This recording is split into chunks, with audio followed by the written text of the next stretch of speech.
Welcome to my channel eco Guru Rahul सार्थक Jaiswal. Micro economics का हम लोग चैप्टर पढ़ रहे थे सेंट्रल प्रॉब्लम ऑफ इकोनॉमी, और इसके लास्ट वीडियो में हम लोगों ने जाना था प्रोडक्शन पॉसिबिलिटी कर्व का लॉ जाना था, law of production possibility curve के बारे में जाना था। भाई अगर आपने law of production possibility curve को अगर नहीं पढ़ा है तब आपको ये वीडियो समझ में बिल्कुल भी नहीं आने वाला है, ठीक है। तो इसलिए अगर आपको मेरा ये वीडियो समझना है तो आप मेरा पिछला वीडियो जरूर देखें कि प्रोडक्शन पॉसिबिलिटी कर्व क्या होता है।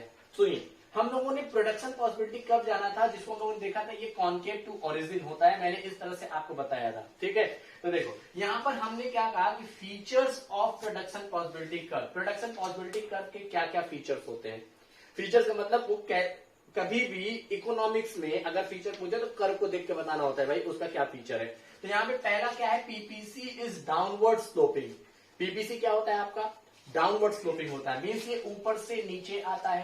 पीपीसी ऐसे ये ऊपर क्यों नहीं चला जाता, सीधा क्यों नहीं चला जाता है ऐसे, why PPC is downward sloping. तो इसको जानने के लिए हमें एक टॉपिक जानना पड़ेगा जो है आपका मार्जिनल अपॉर्चुनिटी कॉस्ट, या तो फिर कहिए marginal rate of transformation. Marginal opportunity cost कहिए या तो फिर मार्जिनल रेट ऑफ ट्रांसफॉर्मेशन कहिए।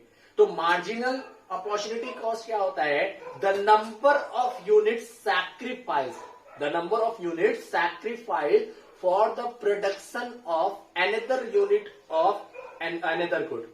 भाई अगर हम ये कह रहे हैं कि हमने कितना यूनिट सैक्रिफाइस किया एक गुड को प्रोड्यूस करने के लिए, दूसरे गुड को एक्स्ट्रा प्रोड्यूस करने के लिए, तो वो क्या होता है, मार्जिनल अपॉर्चुनिटी कॉस्ट होता है। जैसा कि मैंने आपको बताया था, यहां पर 15 से अगर हम 14 पर आए तो यहां पे हमने एक का गेन किया, मीन्स एक को सैक्रिफाइस किया एक को पाने के लिए। फिर यहां पर 2 को सैक्रिफाइस किया, 14 से 12 पर आए, 2 को सैक्रिफाइस किया फिर एक को पाने के लिए।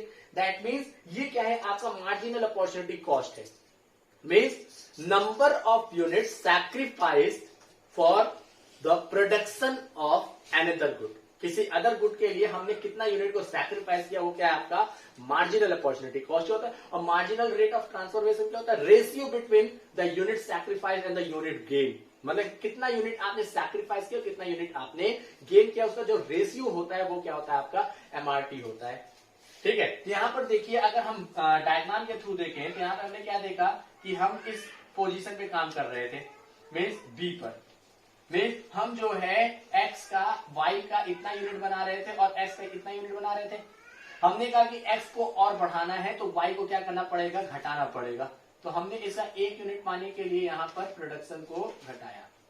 ध्यान से समझना भाई, बी पर हम क्या कर रहे थे, फॉर एग्जाम्पल वाई का कितना यूनिट हम प्रोड्यूस कर रहे हैं, 10 यूनिट वाई का, और एक्स का कितना यूनिट प्रोड्यूस कर रहे हैं, एक्स का प्रोड्यूस कर रहे हैं फॉर एग्जाम्पल 2 यूनिट, ठीक है। On point B, C point पर हमने क्या देखा कि हम यहां पर डिक्रीज करके प्रोडक्शन किसका, वाई का प्रोडक्शन डिक्रीज किया, वाई का प्रोडक्शन डिक्रीज करके कितने पर लेते आए हम, फॉर एग्जाम्पल 7 पर लेकर के आए। भाई यहाँ पे 10 का प्रोडक्शन कर रहे थे, अब यहाँ पे कितने का प्रोडक्शन कर रहे हैं, 7 का, ठीक। अब यहाँ पर एक्स का प्रोडक्शन यहाँ पे क्या हुआ आपका इंक्रीज हो गया, मतलब 2 से कितने पर आ गया, 3 पर। तो ये जो इसके बीच में गैप बन रहा है यहाँ पर, ये देखिए ये जो गैप है आपका, यही क्या होता है, मार्जिनल अपॉर्चुनिटी कॉस्ट होता है। ये क्या होता है आपका मार्जिनल अपॉर्चुनिटी कॉस्ट होता है, ठीक है। तो मीन्स मार्जिनल अपॉर्चुनिटी कॉस्ट में हमने क्या देखा कि हमने सैक्रिफाइस जो किया एक को पाने के लिए, ये क्या है आपका मार्जिनल अपॉर्चुनिटी कॉस्ट होता है। तो due to marginal opportunity cost PPC is downward sloping, या तो ड्यू टू एमआरटी या तो due to marginal opportunity cost PPC क्या होता है आपका डाउनवर्ड स्लोपिंग होता है, मीन्स ऊपर से नीचे आता है। फिर आप सैक्रिफाइस करोगे, फिर इधर आए, फिर आप सैक्रिफाइस करोगे, फिर means PPC will downward due to marginal opportunity cost. Marginal opportunity cost क्या होता है, एक को सैक्रिफाइस करो, हमने सैक्रिफाइस किया गेन किया, सैक्रिफाइस किया गेन किया, तो आप क्या देखेंगे पीपीसी नीचे आता जा रहा है, ठीक है। तो why PPC is downward sloping, question आता है why PPC is downward sloping, PPC is downward sloping due to marginal opportunity cost. And what is marginal opportunity cost, marginal opportunity cost means number of unit sacrifice in the production of good one for gaining the production of another good, ठीक है। मतलब एक good को sacrifice करते, the number of unit sacrifice for the product gain in the production of another good, वो क्या होता है आपका मार्जिनल अपॉर्चुनिटी कॉस्ट होता है, ठीक है। तो देखिए नेक्स्ट फीचर में हमने क्या बताया, PPC is concave to origin. ये जो पीपीसी है, ये पीपीसी ऐसे कॉन्केव टू ओरिजिन क्यों होता है? पीपीसी जो है आपका कॉन्केव टू ओरिजिन है ना, कॉन्केव कर्व और कॉन्वेक्स कर्व आप लोगों ने पढ़ा था कि ये देखो भैया ये कॉन्केव कर्व होता है और ये जो होता है ये कॉन्वेक्स कर्व होता है, हम लोगों ने पढ़ा था फिजिक्स में। तो ये जो आपका है ओरिजिन के कॉन्केव होता है, क्या आपका पीपीसी। क्यों होता है पीपीसी कॉन्केव टू ओरिजिन? तो याद रखिएगा एमआरटी या एमओसी हमेशा क्या होते हैं, इंक्रीजिंग नेचर के होते हैं। मतलब आप ज्यादा का सैक्रिफाइस करते जाएंगे एक यूनिट को पाने के लिए। मतलब अगर आप गुड एक्स और गुड वाई प्रोड्यूस कर रहे हैं, फॉर एग्जांपल व्हीट और राइस प्रोड्यूस कर रहे हैं, तो राइस को पाने के लिए आप व्हीट को ज्यादा सैक्रिफाइस करोगे। ठीक है, देखिए यहां पर आपने क्या देखा कि यहां पर हमने एक यूनिट को सैक्रिफाइस किया एक यूनिट पाने के लिए, फिर 2 को सैक्रिफाइस किया, मतलब 14 से 12 पर आ गए, फिर 12 से 9 पर आए 3 यूनिट को सैक्रिफाइस किया, फिर 9 से 5 पर आए फिर 4 यूनिट को सैक्रिफाइस किया, 5 से 0 पर आ गए फिर 5 यूनिट को सैक्रिफाइस किया। मीन्स पहले 1 को दे रहे हैं, फिर 2 सैक्रिफाइस कर दे रहे हैं, फिर 3 सैक्रिफाइस कर रहे हैं। ऐसा क्यों होता है? एक चीज याद रखिएगा कि सभी जो हमारे जो अवेलेबल रिसोर्स हैं वो प्रोडक्शन में, हर चीज के प्रोडक्शन में एफिशिएंट नहीं होते हैं। भाई एक बात बताओ, अगर हम जो है एज अ टीचर है, ठीक है, तो मैं अपने इस काम में एफिशिएंट हूं, लेकिन अगर अब यही इसी जगह मुझे क्या कहा जाए कि चलिए भाई आप इकोनॉमिक्स पढ़ाते हैं, अब आप चलिए फिजिक्स पढ़ाइए, तो मैं तो उसमें एफिशिएंट हूं नहीं ना। अगर मैं उसमें गेन करना चाहता हूं, फिजिक्स को पढ़ाना चाहता हूं, तो मुझे क्या करना पड़ेगा, यहां इकोनॉमिक्स को ज्यादा सैक्रिफाइस करना पड़ेगा। इसी तरह से प्रोडक्शन में होता है भाई। अगर आप 2 गुड का प्रोडक्शन कर रहे हैं, फॉर टेकिंग एग्जांपल, अगर आप प्रोडक्शन कर रहे हैं किस चीज का, फॉर एग्जांपल आप नमकीन का प्रोडक्शन करते हैं, ठीक है, और दूसरा क्या आप प्रोड्यूस करना चाह रहे हैं, अब आप चाहते हैं कि आप वॉच प्रोड्यूस करें। क्या प्रोड्यूस करें भाई? रिस्ट वॉच ले लिए, रिस्ट वॉच प्रोड्यूस करना चाहते हैं। अब आप नमकीन के प्रोडक्शन में क्या है, एकदम एफिशिएंट है। आपने क्या कहा, भाई रिसोर्स मेरे पास लिमिटेड है, मैं नमकीन का प्रोडक्शन अब कम करूंगा तभी तो वॉच का प्रोडक्शन बढ़ा पाऊंगा। क्यों? क्योंकि मेरे पास रिसोर्सेज क्या लिमिटेड, जिसको हम लोगों ने लॉ ऑफ पीपीसी में पढ़ा है। तो यहां पर वॉच का प्रोडक्शन बढ़ाने के लिए हमने नमकीन के प्रोडक्शन को ज्यादा कम किया। भाई हमारे जो लेबर नमकीन में लगे होंगे, क्या वो इफिशियंटली वॉचेस भी प्रोड्यूस कर पाएंगे? नहीं प्रोड्यूस कर पाएंगे। इसीलिए हम ज्यादा का सैक्रिफाइस करते हैं एक को पाने के लिए। ज्यादा सैक्रिफाइस किया, अब एफिशिएंसी उसमें बढ़ेगी, एफिशिएंसी बढ़ेगी तभी तो प्रोडक्शन बढ़ेगा। तो यही चीज होता है एमआरटी, जो होता है आपका इंक्रीजिंग नेचर का होता है। और एमआरटी निकाला कैसे जाता है, unit sacrifice upon unit gain. तो यहां पर देखिए सैक्रिफाइस कौन कर रहा है, आपका वाई कर रहा है, तो यहां पर डेल वाई और यहां पर लिखेंगे डेल एक्स।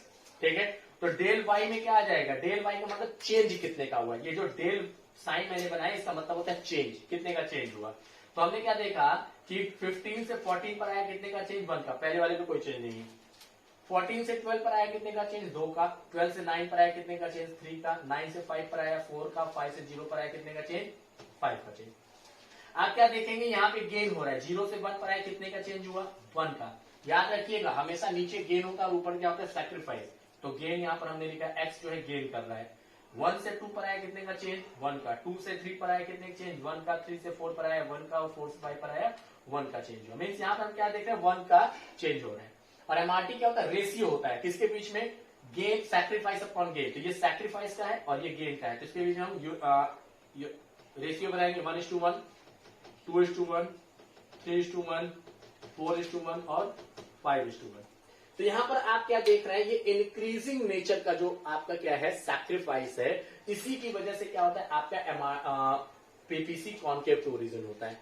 यहाँ पे पीपीसी डाउनवर्ड स्लोपिंग होता है ड्यू टू एमओसी या ड्यू टू एमआरटी, लेकिन कॉन्केव टू ओरिजिन क्या होता है, due to increasing rate of MRT. MRT के इंक्रीजिंग रेट की वजह से क्या होता है, MOC downward slope, sorry PPC downward sloping होता है। तो देखिए यहां पर अगर हम इसको डायग्राम के थ्रू समझे तो हम क्या देखेंगे,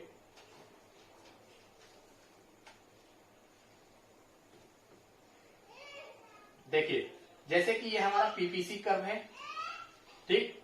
यहां पर हमने क्या किया, ए पे प्रोडक्शन कर रहे हैं, मतलब ए पे कितने का प्रोडक्शन कर रहे हैं, वाई का फॉर एग्जांपल 15 यूनिट प्रोड्यूस कर रहे हैं, और एक्स का 0 और वाई का 15 यूनिट प्रोड्यूस कर रहे हैं। ठीक, देखो यहां पर अगर हम ए से बी पर आए, हम कहां पर आए, ए से बी पर आए, ठीक।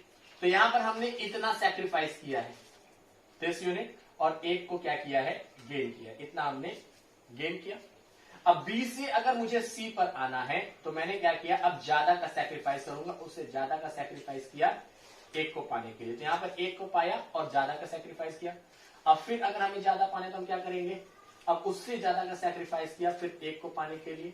तो मीन्स ये जो सैक्रिफाइस का सिलसिला होता है वो ज्यादा बढ़ता चला जाता है। तो इसीलिए क्या होता है, आपका कॉन्केव टू ओरिजिन होता है।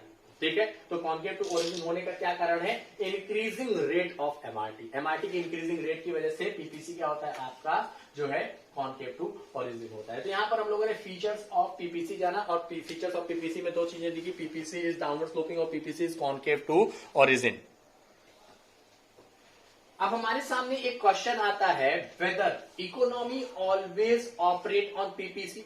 क्या इकोनॉमी हमेशा पीपीसी पर ही काम करता है? मीन्स ये जो हमने पीपीसी का पॉइंट बनाया है, ये पीपीसी के ऊपर है या तो पीपीसी के बाहर या तो पीपीसी के अंदर। तीन ही केसेस हो सकते हैं, या तो इकोनॉमी पीपीसी पर काम करे, या तो पीपीसी के अंदर काम करे, या तो पीपीसी के बाहर काम करे।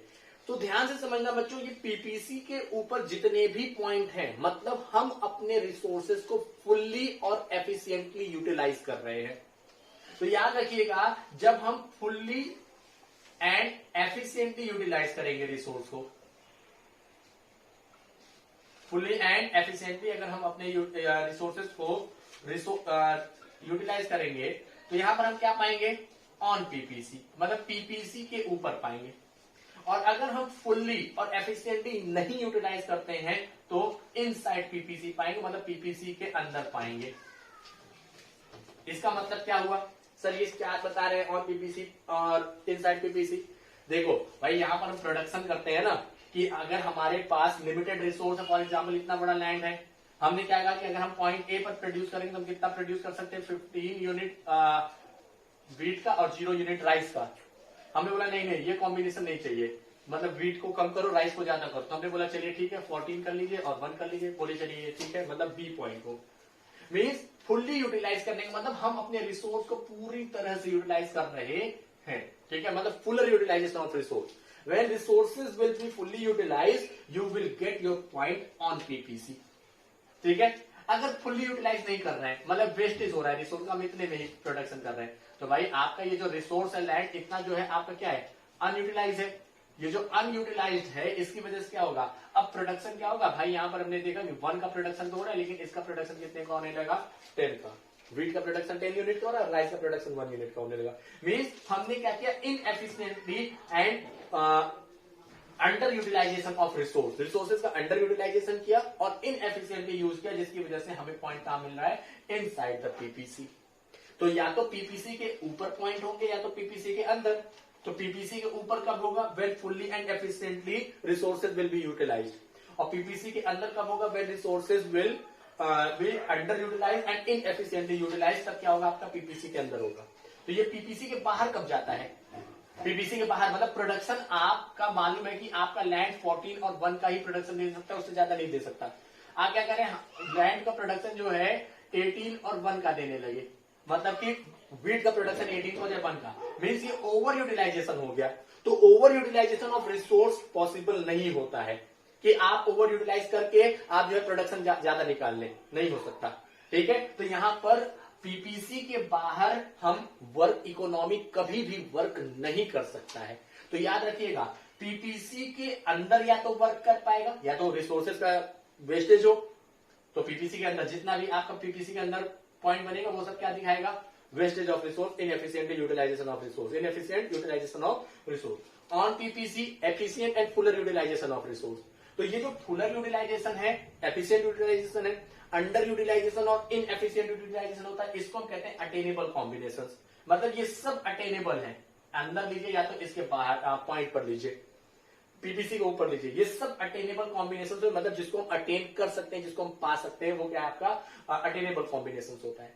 अनअटेनेबल कॉम्बिनेशन क्या होता है, पीपीसी के बाहर जितने भी पॉइंट बनेंगे सब अनअटेनेबल कॉम्बिनेशन, मतलब हम उसको पा नहीं सकते, उतना प्रोडक्शन हम नहीं कर सकते हैं। भाई एक बात बताओ ना, आपके जेब में अगर 100 रुपए है, ठीक है, मतलब ये 100 रुपए है जेब में, ठीक, 100 रुपए में आप 100 रुपए तक का ही सामान खरीद सकते हो, 100 के बाहर अनअटेनेबल।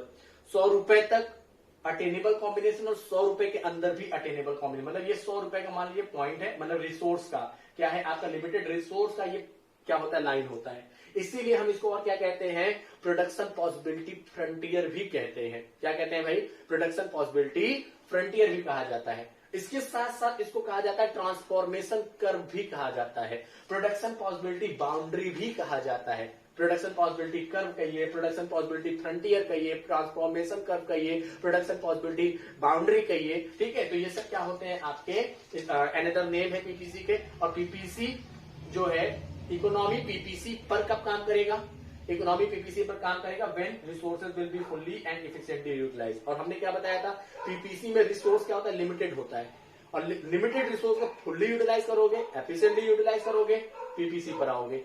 अंडर यूटिलाइज करोगे, कम यूटिलाइज करोगे, इनएफिशिएंटली यूटिलाइज करोगे, पीपीसी के अंदर आओगे। ठीक है, अब ओवर यूटिलाइजेशन तो कर नहीं सकते हैं ज्यादा, तो अनअटेनेबल कॉम्बिनेशन होता है पीपीसी के बाहर, अटेनेबल कॉम्बिनेशन होता है on the PPC and inside the PPC. ठीक है, तो इसके आगे भी अभी पीपीसी का एक टॉपिक बचा हुआ है जिसको हम लोग अनदर वीडियो में देखेंगे। तब तक के लिए अगर मेरा वीडियो अच्छा लगता है, give a thumb and subscribe my channel. और अगर किसी भी तरह की कोई दिक्कत है, you can give your comment in my comment box, I will reply ASAP. Thank you.